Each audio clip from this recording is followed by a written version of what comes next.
जो है इसका जो बहुत ज़्यादा सेंसिटिव जो है वो जो टेस्ट होता है वो होता है anti nuclear antibody, that is ANA, जो कि 98% सेंसिटिव। बहुत सारे ऑटो इम्यून में ये होता है, लेकिन ये एक सेंसिटिविटी टेस्ट है जो कि अगर इसमें ये पॉजिटिव आता है तो फिर हम फर्टिस पॉजिटिव आती है, पॉजिटिव टिटर आता है, तो इसमें फिर हम ऑर्डर करते हैं कि ये जो है एंटीजन करा जाए स्पेसिफिक ऑटो न्यूक्लियर एंटीबॉडी में भी एंटी DS आता है और एंटी स्मिथ आता है। तो एंटी स्मिथ मोर स्पेसिफिक करके आपको डायग्नोस इससे पता चल जाएगा। इसमें जो मेन ड्रग होती है दैट इज़ हाइड्रोक्सीक्लोरोक्विन, इसकी मेन ड्रग होती है क्योंकि मॉड्यूलेट करता है इम्यून सिस्टम को और इम्यून अपने सेल्स को अपने ऊपर अटैक करने से ये बचाता है। तो हाइड्रोक्सीक्लोरोक्विन जो है मेन कॉर्नस्टोन है, मेन थेरेपी है।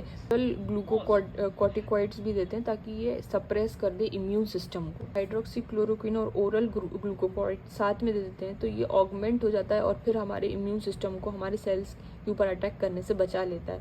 तो ये एक अच्छी ड्रग है अगर ये माइल्ड सिम्टम है, अगर कोई ऑर्गन अफेक्ट नहीं हो रहा, सिर्फ सिम्टम दिख रहे हैं, कुछ रैशेस वगैरह दिख रहे हैं, तो ये माइल्ड केस में आता है। सीवियर में आता है कि ऑर्गन अफेक्ट हो रहा है, मॉडरेट इसका थोड़ा सा कम सिम्टम जो हैं वो होते हैं। तो माइल्ड में सिर्फ हाइड्रोक्सीक्लोरोक्विन, बाकी आपका सिस्टम जो है आपका सिम्टोमेटिक इलाज चलेगा, जबकि मॉडरेट में जो हाइड्रोक्सीक्लोरोक्विन के साथ ओरल ग्लूकोकॉर्टिकॉइड्स भी देंगे क्योंकि यहाँ पे थोड़ा ज़्यादा थोड़ा मॉडरेट हो गया, तो इसमें जो है ओरल ग्लूकोकॉर्टिकॉइड्स भी देंगे। पेशेंट में इम्यूनो सप्रेसिव एजेंट इस्तेमाल किए जाते हैं। पेशेंट का सीवियर कंडीशन हो गई और ऑर्गन्स भी अफेक्ट हो रहे हैं, तो आप फिर IV में स्टीरॉयड देंगे एंड हाइड्रोक्सीक्लोरोक्विन देंगे, ओरल स्टीरॉयड देंगे, इम्यूनो सप्रेसेंट जो है एजेंट्स देंगे, तो सारी चीज़ें इसके अंदर फिर एड अप हो जाती हैं। So this is about SLE, systemic lupus erythematosus. Thanks for watching.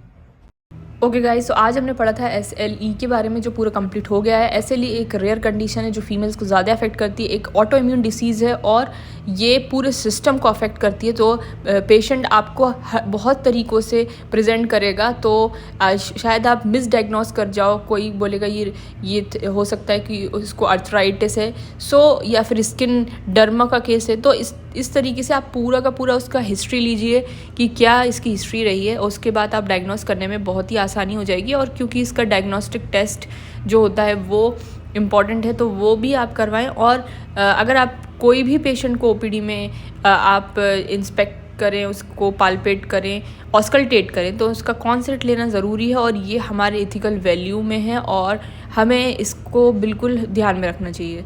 So thank you for watching.